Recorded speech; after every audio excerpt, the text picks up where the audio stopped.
Qiang Jin Jiu. Book 2, Other Heroes of Chaos. Chapter 163, Boat on River. Shen Zequan's gaze roamed over Xiao Qiye's body, like an imperceptible tease. It lasted merely a split second, so fast that Xiao Qiye could only catch that last modicum of it. What benefits will Libe get if I let you use the frontier trade market? Xiao Fangxiu wiped his hands clean. Libe isn't dependent on the trade road for survival. In the past, the noble clans adopted the strategy of befriending distant states while attacking the one nearby in order to hold Libe in check. This rendered the southern side of Libe powerless and left Libe isolated and cut off from assistance. I'm now willing to be the link connecting Zongbo and Libe again, as well as serve as a buffer zone between Libe and Qidong. Shen Zequan said, Libe has to fight a protracted war with Bianxia, and it'll be too dangerous if it can't be allies with Zongbo. Xiao Qiye sat down next to Xiao Fangxiu.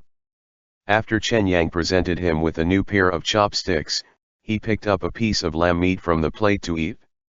Xiao Fangxiu glanced at Xiao Qiye out of the corner of his eye, then looked at Shen Zequan and said, You are not the prince of Jianxing, Shen Wei.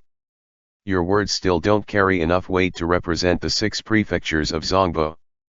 I know you wrestled away power from Zhougui in Tse province using transiting through as an excuse, and you also subdued Luomu's Cha province into submission under the pretext of delivering grains. But King Yi of the 2 prefectures of Fan province and Deng province, while the bandits of Mount Luo of the 2 prefectures of Dun province and Duan province aren't under your control. Shen Zequan already had a scheme in mind. King Yi is a commoner forced into rebellion by the bandits. The 2 prefectures of Fan province and Deng province have less than 30,000 troops. He can't beat the Bianxia cavalry to the east, and he doesn't dare to face up against Qizuyan directly to the south. He can only establish a small imperial court in Fan province and attempt to join forces with the bandits from Mount Luo. This person is just like a paper tiger, not significant enough to fear. The bandits of Mount Luo are presently mired in internal strife and torn apart by disunity. They are no longer a threat to Zongbo. Besides, neither of them will negotiate with Libe. Only Tse province comes with a sincere heart.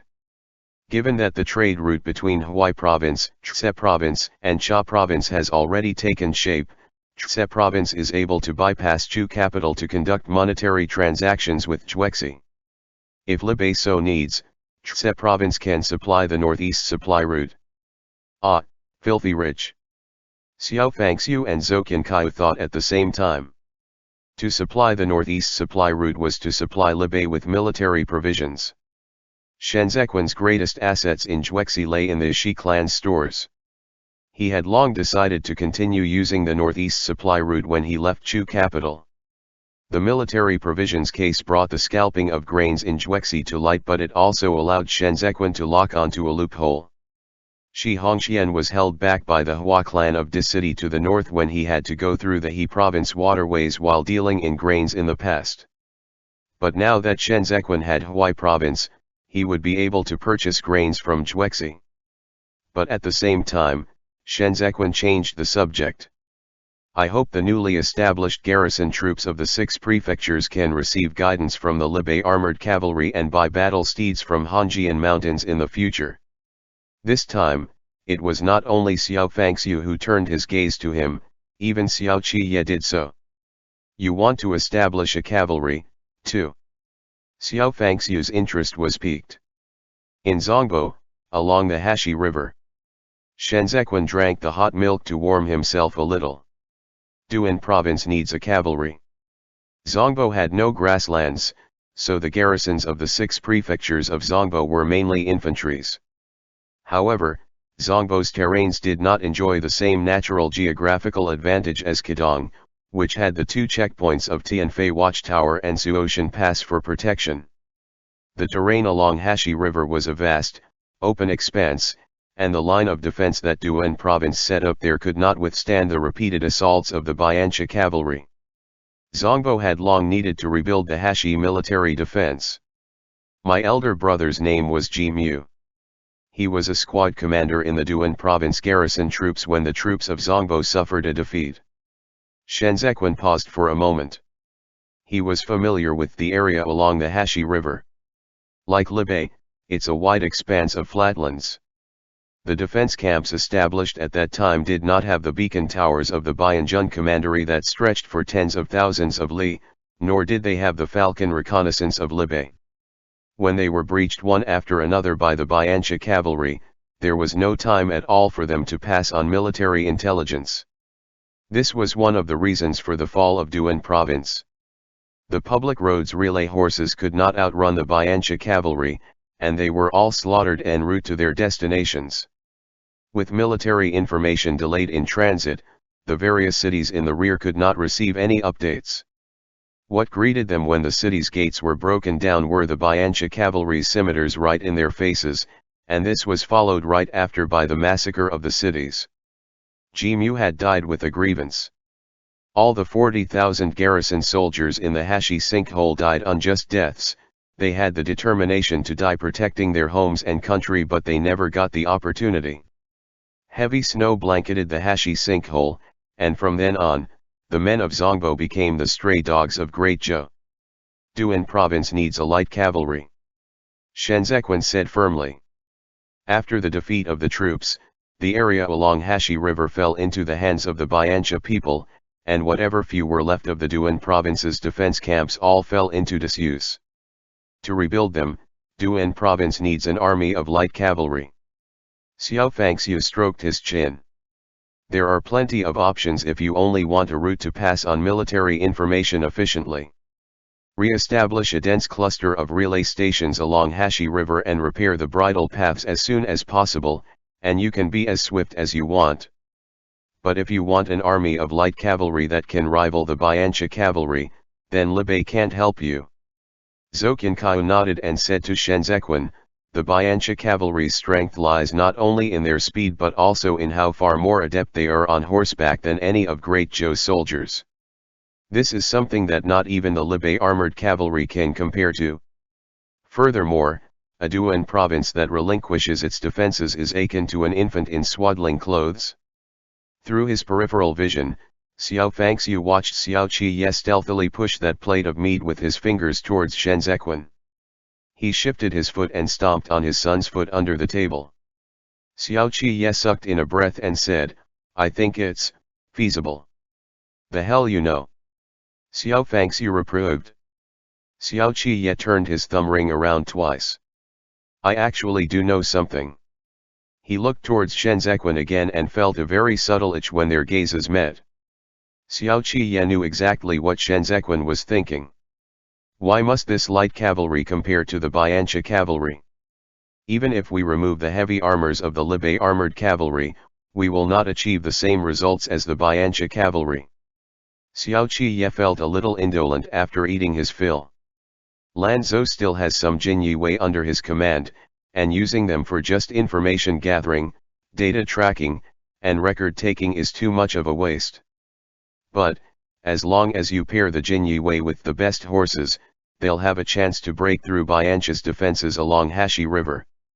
How many men are there in this Jin Yue group? Xiao Fangxiu scoffed. Their addition to the battlefield is comparable to a strand of hair on an ox. The Jin Yue can always be expanded according to their selection criteria if there aren't enough men. Not only does Lan Zhou have the fastest intelligence gatherers in Great Zhou, he also possesses assassins who are the most adept in the art of camouflage. Xiao Qiye said, is having few men a shortcoming? Not always. As a light cavalry of assassins, being small in number is their advantage. Rather than calling them a strand of ox hair, why not call them a piece of steel needle? Use this needle in the right place, and even a vulture will fall. Shen Zequan was inspired by Xiao Jiming's mode of warfare. If he were to establish camps along the Hashi River that could supply the front line, then he still lacked a military force that could act as a heavy hammer like the Libei armored cavalry. But there was no way the Libei armored cavalry could be replicated, so Shen Zequan swapped the hammer for a steel needle. Think about it, a sufficiently fortified defense wall that could be built spanning from Dun province to Duan province.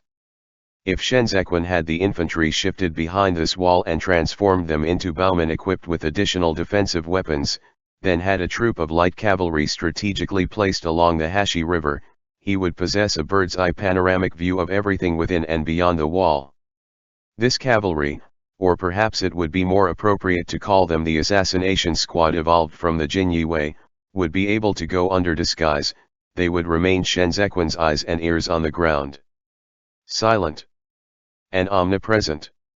As long as Shenzhequan so desired, he would be able to hear everything. Zhou Qianqiu inwardly sucked in a breath of cold air. Having been stationed in Tianfei watchtower for so many years, he understood best the stealthiness of assassins such as this. This assumption was enough to give one the chills. Silence descended upon the tent. Everyone was waiting for Xiao Fangxiu to speak. Xiao Fangxiu thought for a long time before he said to Shenzhequan, "You may trade grains for horses, but if you were to succeed in establishing this light cavalry, don't ever let them take a single step into Libei." He pushed the plate away, propped up his arm on the table, and said to Shenzhequan with a smile, "Or I'll kill them, and kill you." An imposing aura that was all too substantive came bearing down on him, crushing him.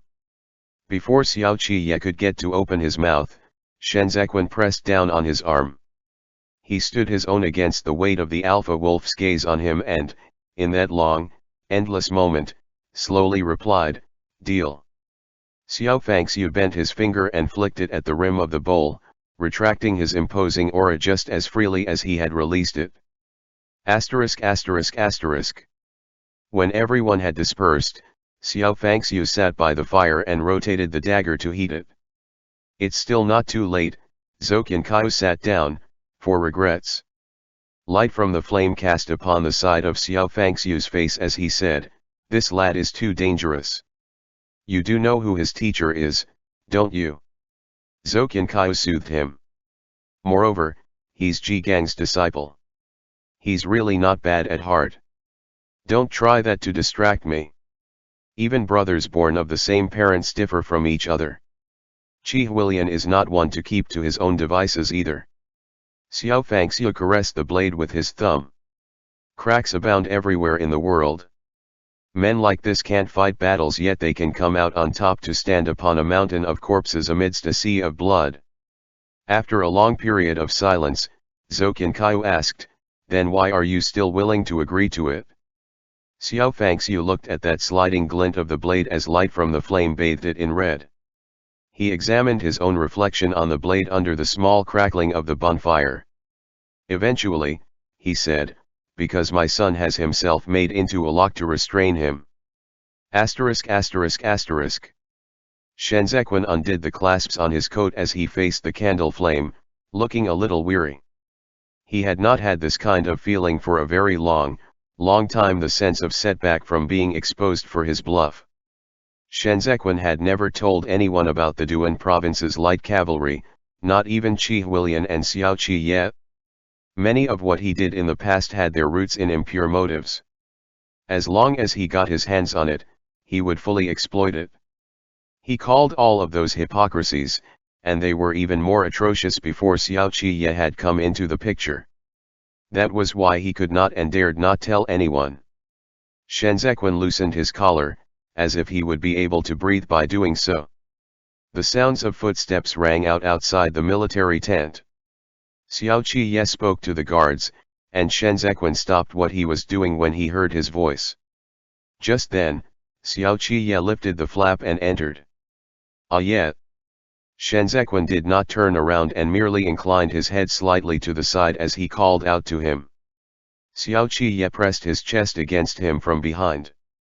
Shenzhequan melted under Xiao Qiye's breathing, and the feeling earlier eased up some. As they nuzzled each other intimately, the temperature gradually rose, so hot was it that they were both sweating. Shenzhequan breathed out hot air.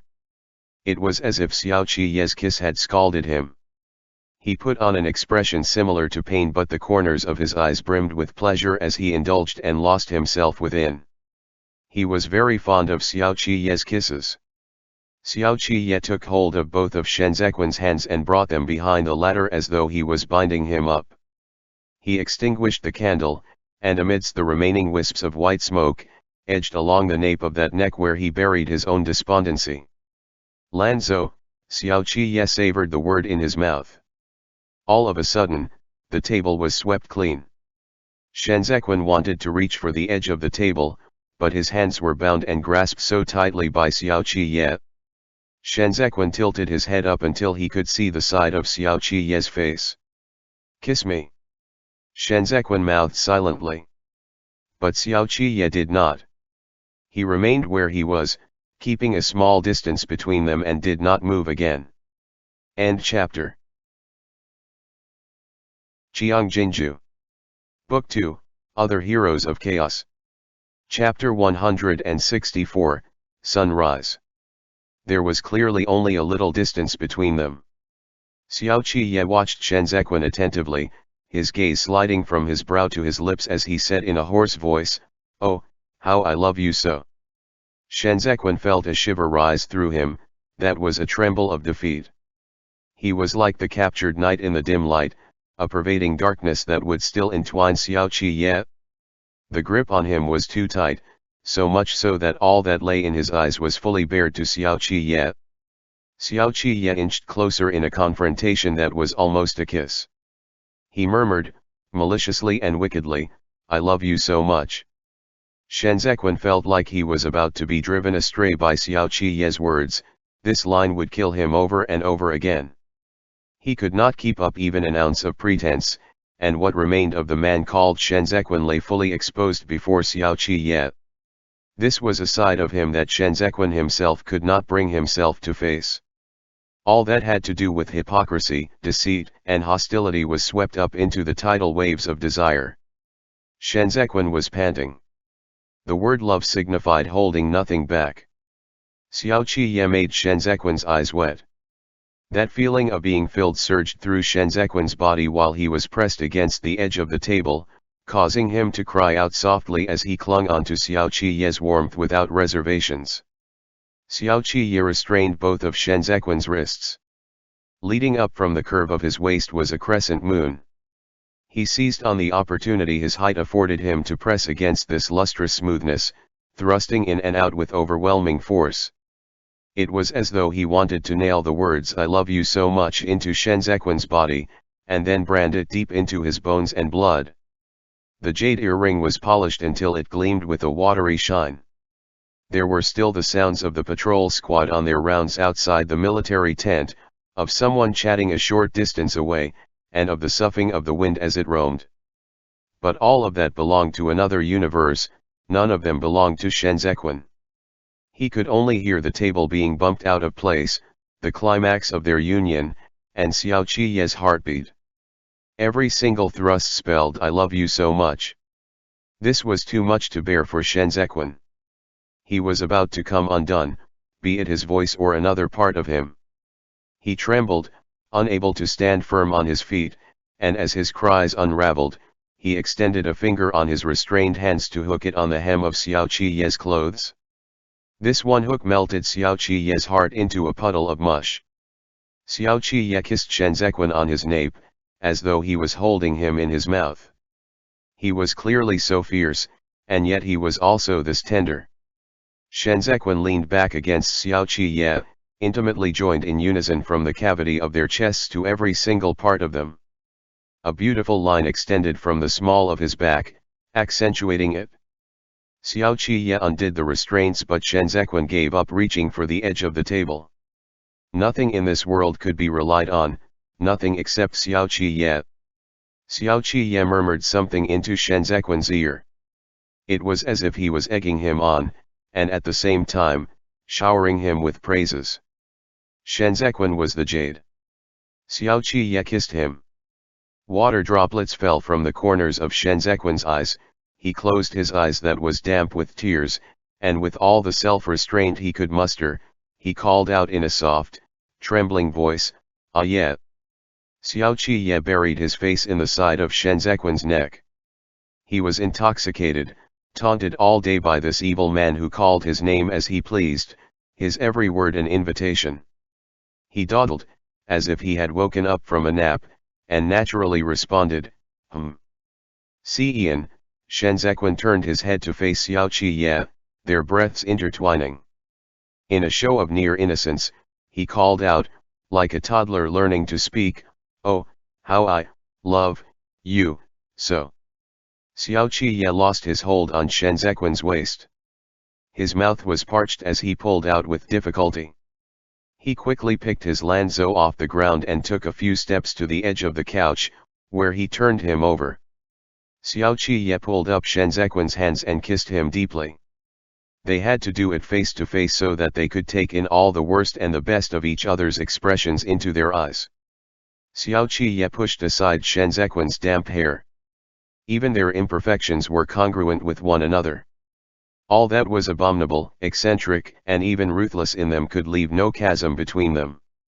They entangled intimately in secret, indulging to their heart's content. Sweating in never-ending torrents amidst the howling winds on the battlefield. At the third quarter of the hour of Mao, Xiao Qi carried Shenzhequan on his back and made his way to the frost-covered grasslands. "It's taking so long." Shenzhequan gathered the fur collar around him and buried himself into Xiao Qi's back. He said in a muffled voice, "Start running. Are you trying to exhaust me to death?" Xiao Qi jolted him once. Shenzhequan grasped the little braid concealed under Xiao Qi's collar with his fingers and said, "I'm already exhausted to death." The day was still early, and the eastern mountain ranges blocked some of the views in their field of visions. Both men were covered under the same cloak under the strong wind. Before the day broke, they had already walked out of Shayi camp. There was a small watchtower to the north that had already fallen into disuse, and it was here that Xiao Qi was heading to. Both men huddled under the cloak together and sat atop the old watchtower, facing the east as they waited for sunrise. "I thought you came to propose marriage." Xiao Qi moved Shenzhequan's inclined head onto his own shoulder. "I'm getting old from all this waiting." Shenzhequan was sensitive to the cold and the wind was strong. He stretched out half a finger to lift up the overcoat and burrowed his way inside, wanting so much to bury all of himself into Xiao Qi's bosom to seek refuge from the wind. "I'll come again when you're 80. Shenzhequan said. "By then, your father won't be able to hack me." Xiao Qi planted his chin on top of Shenzhequan's head with the overcoat between them. "At the very least, you're the prefectural lord, so you still ought to possess the audacity to elope." He thought about it, then continued, "The old man does admire you so." Was the reason Shenzhequan wanted a light cavalry of assassins truly to place them along the Hashi River? A squad like that required inhuman self-restraint, because they were simply too good to utilize. How long of a preparation time would Shenzhequan need to put together such a squad? If he went to all the efforts and succeeded, the problem would bring them back to square one. Could the squad continue to be placed along the Hashi River? Did Shenzhequan truly only want to deploy them along the Hashi River? This was a blade that would kill without restraint. It had a darkness that mirrored another side of Shenzhequan. If he did not have Xiao Qi yet. Xiao Qi pulled the cloak down a little to reveal Shenzhequan and said, "Here it comes." With his eyes peeking out, Shenzhequan looked towards the east. Xiao Qi lifted him directly by the chin. Thick clouds rolled on the horizon, while the wind ran rampant amidst the dim world. Shortly afterwards, golden rays of light broke through the gaps, like countless arrows of light piercing through the layers of clouds. The sun, which seemed to bear the load of immense weight, launched out from the waves of clouds, pulverizing the floating clouds into foam as it rose magnificently in all its majesty. The vast expanse of grasslands was instantaneously illuminated, igniting the thin frosts such that they sparkled as they paved the earth. Withered grass roared to life, its billowy surge in the wind clear and distinct to the ears. "Xiao Xian!" Shenzhequan inexplicably called out. Xiao Qi poked him in the cheek. Shenzhequan grabbed hold of his finger, revealing the redness between his wrists. He seemed to be considering something. Golden waves of brilliant rays rippled out of the sky, and in no time, blue spread out like ink on a piece of rice paper to paint the entire canvas of sky over their head. The vast white snow-capped peaks of Hanjian Mountains stood against the summit of the clouds, where falcons cried out as they hovered. A golden hue washed over Shenzhequan and Xiaoqiye in the wind. The deluge of wind was so swift that Shenzhequan had the illusion that he was about to be blown away. But Xiaoqiye was like a steady rock, shielding him from the back as he gradually moved to grasp his hands in return. "You can do as your heart desires," Xiaoqiye whispered into his ear. "With me here, you will never fall." End chapter. Note: hour of Mao is 5 to 7 a.m. Qiang Jin Jiu. Book 2, Other Heroes of Chaos. Chapter 165, Shuangyi. Xiaoqiye gave the horse that Lu Yizi left behind to Shenzhequan and accompanied Shenzhequan horse riding on the grasslands of the war zone while he still had time to spare. This horse was snow-white all over, with only a small patch of black on its chest. It was both pretty and intelligent, and was even more lively than Lang Tao Shuijin. There was no battle going on that day. Xiao Fangxiu sat on top of the railing in his armor and watched as Shenzhequan made rounds on his horse. He said to Zoqian Kaiu, "This habit." "What habit?" Zoqian Kaiu squinted his eyes against the sunlight to look at the prescription in his hand. "Complete your sentence, man." "Is like Aye's mother." Xiao Fangxiu stretched out a finger and traced Shenzhequan's trajectory twice. "He can't ride straight. He stays in Chu capital all year round and isn't adept at horsemanship. Just let Aye take him out riding more often in the future." Zoqian Kai raised his head. "Have you found Yideng?" "The venerable master is an elusive one. His comings and goings are unpredictable. He's not easy to track down." Xiao Fangxiu was still holding his helmet in his hand as he brushed the dust off it. "Why?" Zoqian Kai said gravely, "We have to get Yideng to take a look at this child's illness. I saw him in Chu capital last year. Although he appeared weak and frail outwardly, there was no major, internal damage. But looking at him now, he's already showing clear signs of deterioration." Xiao Fangxiu sized Shenzhequan up. "It is that serious? You have to pay the price twofold for consuming this medicine for a long while." Zoqian Kai said, "He successively suffered misfortunes thrice in Chu capital, and what happened with Qi Huilian was a heavy blow to him. The good thing is that Aye and Ji Gang are both paying attention. Can he be treated?" Xiao Fangxiu withdrew his gaze and looked at Zoqian Kai. With a slight frown on his face, Zoqian Kai folded up the prescription and returned it to his bosom. "I think it's going to be difficult. Let's get him nursed back to health first." Shenzhequan's table had an extra bowl of fresh milk during mealtime in the afternoon. He did not understand the distribution of supplies on the battleground, so he merely thought that it was on Xiaoqiye's instruction. But later, when Xiaoqiye entered, he brought with him another bowl of fresh milk for Shenzhequan to drink his fill. Xiaoqiye said nothing as he ate his meal, believing the milk to be from Zoqian Kai.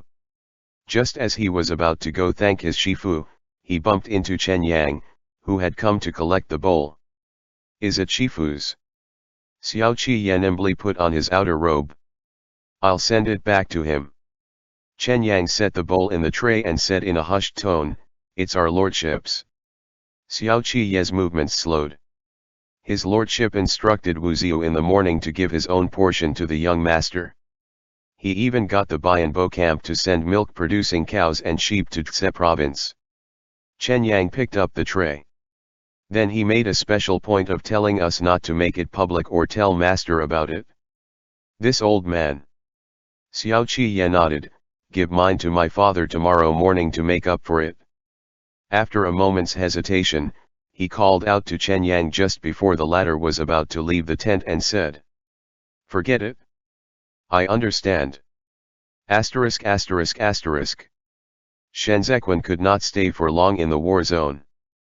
The weather in the Hanjian mountains underwent an abrupt turn, and he had to return after staying for 2 days. Heavy fog descended on them on the day of their departure, and the humid wind in the eastern mountain range blew so hard it sent the military banners flapping. Xiao Qiye secured the cloak for Shen Zequan and put the fur collar on him. Seeing as Xiao Qiye was still wearing a single piece of garment, Shen Zequan asked in a quiet tone, "It's about to be winter here soon. Is there still no word on the winter coats for the military? Eldest sister-in-law is thinking of a way." Xiao Qiye shielded Shen Zequan from the wind and propped himself against the carriage door. "After the new year this year, come to dying with Jigang Shifu." Shen Zequan cast a glance behind Xiao Qiye and moved in to whisper, "Can I?" Xiao Qiye answered in a whisper too, "Hurry up and come marry me to make things clear to my father. Otherwise, we'll keep looking like we are having a clandestine love affair." How would Shen Zequan know that Xiao Qiye had already laid out his cards on the table to Libe? He actually nodded on hearing him and said, "Eldest sister-in-law even gave me a set of bracelets the last time. I'll send a gift in return during the new year." Xiao Qiye found Lanzhou adorable.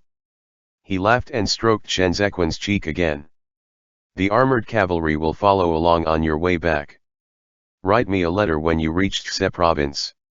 I'll return to Bianbo camp in another 3 or 4 days. It's closer. I'll write you a stack." Shen Zequan slowed down his speech, as if that would slow down time. "The fan isn't made yet. I was so busy I forgot all about it." Xiao Qiye touched the jade earring lightly with his fingertip. "I'll craft a new one for you after the new year." Shen Zequan said, "Then, I'm leaving." Xiao Qiye lowered his head to enter, but before he could move closer, Shen Zequan cupped his cheeks and kissed him. This kiss was brief, a touch lasting just a fleeting moment. Xiao Qiye rose to leave the carriage, then put the curtain down and took a few steps back. Fei Sheng stood at the side, wanting to say a few words to ingratiate himself with him, but before he could say a word, Xiao Qiye pressed him over. Wherever Lanzhou is, the expression in Xiao Qiye's eyes was cold and detached. "You better be there as well." Fei Sheng felt as if it was an iron vice gripping him by the nape, suffocating him until he could scarcely breathe. He nodded hastily, and Xiao Qiye let him go. The horse carriage began to roll. Xiao Qiye stood where he was and watched as the carriage left. Shen Zequan tugged the curtain open. Half of the Hanjian mountains behind Xiao Qiye were partially concealed among the clouds and mist while the wind howled. At this very moment, Xiao Qiye's figure oddly overlapped with the Hanjian mountains. Shen Zequan gazed at him. Several falcons suddenly circled out of the wind, and the head of the caste of falcons, Meng, let loose a cry that reverberated through the camp. Military tents of all sizes instantly lifted their entrance flaps, while a long whistle sounded from the top of the watchtower. When Xiao Fangxiu stepped out of his tent, his battle steed was already in position. He held his blade and flipped atop the horse, where he said in a deep voice, "Squad 3 to guard the camp. Vanguards to move first. Convoy squad, turn around immediately and retreat down to Sha'er camp to protect the military craftsmen." As Xiao Qiye stepped back, he put on his helmet and turned to mount Langtao Shuejian, which had just trotted over. The wind was so strong that Shen Zequan could not keep his eyes open. He clung onto the carriage door, watching as Xiao Qiye receded further and further away amidst the strong wind. The clouds dispersed, scattering into millions of snowflakes that danced in the skies of Libe. The first snow of the battlefield had come. Asterisk asterisk asterisk. At the third quarter of the hour of yin, Li Jianting opened her eyes right on time. She sat up, and the palace maid in attendance stepped up to pull up the heavy drapes. Feng Quan, dressed in the official robes of eunuchs, nimbly and diligently helped Li Jianting to put on her shoes. Muro assassinated Li Jianheng, and Feng Quan found a scapegoat. All this while, he had been hiding in the Shui's residence, and after Li Jianheng's burial, he became Li Jianting's personal eunuch. Now that Li Jianting was living in the palace, Feng Quan returned with her. At first, Xue Xiao's who did not plan to use him again, but Li Jianting insisted, so Feng Quan changed his name and continued to stay at Li Jianting's side. Li Jianting did not sleep well. She did not seem to have adapted to this massive bedchamber as of yet. All the palace maids serving the heir apparent to the throne knew that Li Jianting only allowed Feng Quan to remain serving in the hall at night. As they waited outside, they would occasionally hear the sound of her being trapped in the throes of a nightmare. The people in the bedchamber moved lightly and softly as they soundlessly helped Li Jianting dress. When she was all properly presented, Feng Quan stepped forth with a bow and lifted his sleeve to carefully affix the huadian on her forehead. The heir apparent to the throne did not suit fair colors, she was best decked out in scarlet red. By the hour of Mao, Li Jianting was already waiting under the eaves for the various officials participating in the classics colloquium to come over for lectures. It was windy that day, and Feng Quan covered her with a cloak before standing at the side to shield her from the wind. He was so freezing cold that his lips turned purple. Li Jianting looked at Feng Quan and said, "It's already autumn. Didn't the Imperial Wardrobe Services issue new coats?" Feng Quan was not permitted to look at Li Jianting directly, so he turned slightly to her and answered, replying to Your Highness, they did. Li Jianting raised a finger to touch her own cloak, but it promptly dawned on her that every single move of hers as she stood here was being watched. It was indeed inappropriate for her to undress for a eunuch, and it would easily give others grounds for gossip. She looked towards the upturned eaves shrouded in gloom a short distance away and paused for a moment, but in the end, she did not say another word. She did not know if there had been a delay on the way here today, but the officials were late to arrive. Li Jianting stood until her legs went numb.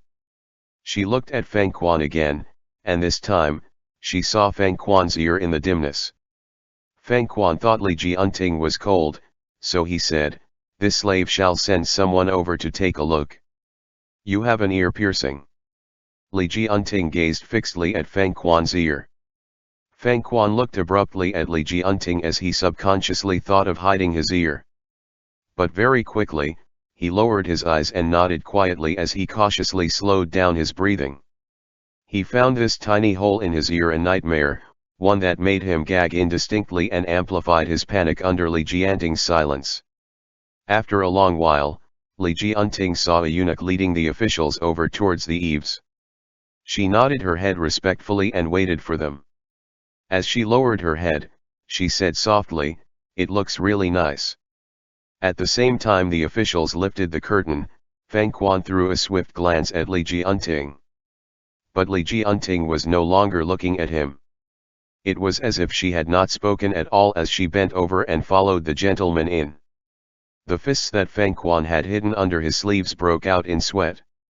He retreated to the side of the door, and after a long period of time, he stealthily looked askance through the gaps in the door curtain where he saw the hem of Li Jianting's skirt, feeling bewildered and uncertain of her words earlier. Shenzequan's return journey was not considered quick as the roads were difficult to maneuver on a rainy and snowy day, and Fei Sheng dared not be careless for fear that Shenzequan would fall ill on the way. As such, he attended to everything personally.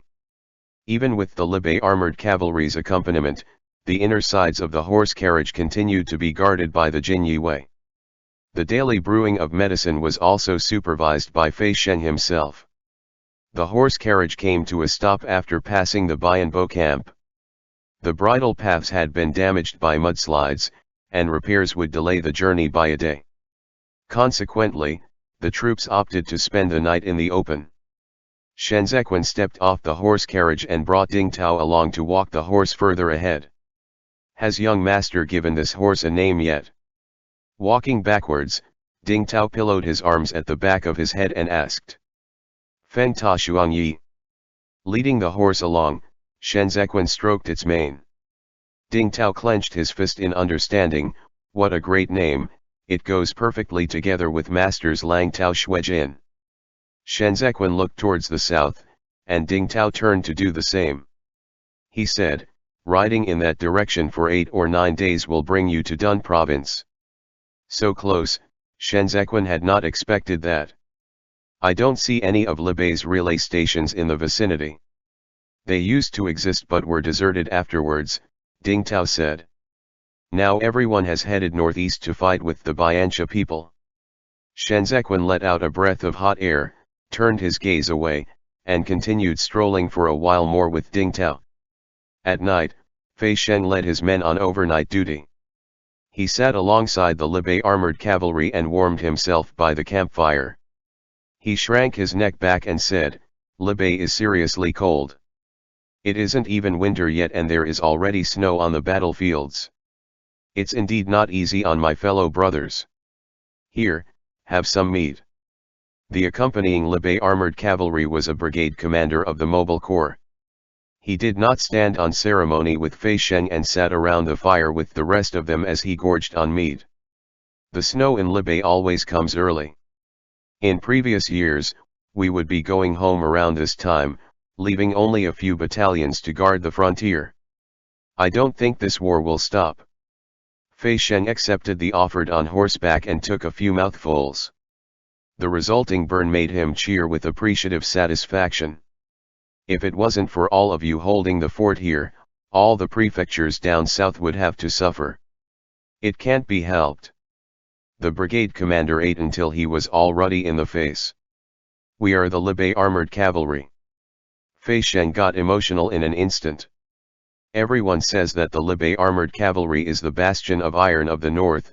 All of you are true warriors of iron. I was already in great awe back in Chu capital. That old Han dog loved to get all jealous when he saw that Libei was in the emperor's favor and kept spouting bullshit. I couldn't take it lying down and contradicted him multiple times. Now that I've actually arrived in Libei, it turns out that I was right. All my fellow brothers here are men worthy of befriending. In the future, should anyone were to come to Tse province for work, don't prepare a thing. Once you get off your horse, go to the yamen and give them my name, and I'll make the arrangements for everyone here. Thrilled, the brigade commander patted Fei Sheng and commended, "A worthy friend indeed." Everyone had a merry time chatting and feasting on quite the amount of meat.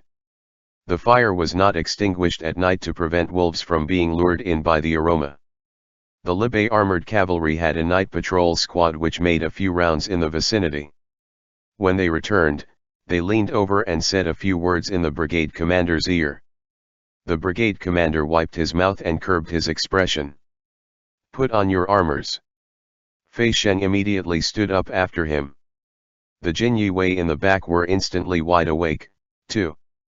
Shenzhen had yet to sleep. He sat in the horse carriage, reading the latest letters from Tse province under the candlelight. On hearing footsteps, he asked without raising his head, "Is someone nearby?" Holding onto his blade, Fei Sheng stood by the carriage and spoke quickly. Libei's night patrol squad discovered traces of horse carriage tracks in the south. "Master, this place is close to Bianbo camp. When the Bianbo camp was attacked during the 6th month, it was also from the south that the stone catapult had come around." Although Fei Sheng was a chatterbox, his observation skills were impeccable, and his intelligence gathering was first-rate. While he did not possess Ding Tao's photographic memory, he could retain everything he had ever transcribed in his mind. He would not miss out on any of it. "Let the armored cavalry lead the way." Shenzhen donned his cloak and disembarked the horse carriage. "Send someone to follow after them first. Don't alert the enemy." Fei Sheng responded with a sound of affirmation. Shenzhen observed the canopy of heaven, then looked towards the south. The southern side is adjacent to Dun province. If we really run into the Biancha cavalry's transportation escort squad, then it is very likely that they took a detour around Dun province. Fei Sheng dredged the mud by his feet and got up. "It just snowed a few days back. The bridle path here has fallen into disrepair, making the path hard to travel. The military supplies they carry are extremely heavy, so they must have arranged for quite the number of people to follow along as guard escorts. Send someone to follow them first." Shenzhen thought for a moment. "The carriage shall follow after." We can make it in time to Dun province for a look. The Prince of Jiangxing's residence was in Dun province. It was Shen Wei's former home grounds. Fei Shen did not dare to make wild guesses. He turned around to instruct the men, then they extinguished the campfire to wipe out all traces of them before keeping up pace with the others under the cover of the night. End chapter. Notes. 1 hour of yin is 3 to 5 a.m. 2 hour of mao is 5 to 7 a.m. 3 huadian, these are flower embellishments affixed or painted onto the forehead for cosmetic purposes. Flowers are common patterns, although there may be others. 4 feng ta shuangyi equals literally, garment of snow, poetically, wind treading upon a plumage of frost. 5 lang tao shuejin equals literally, front lapel of snow, poetically, waves washing over a bosom of snow.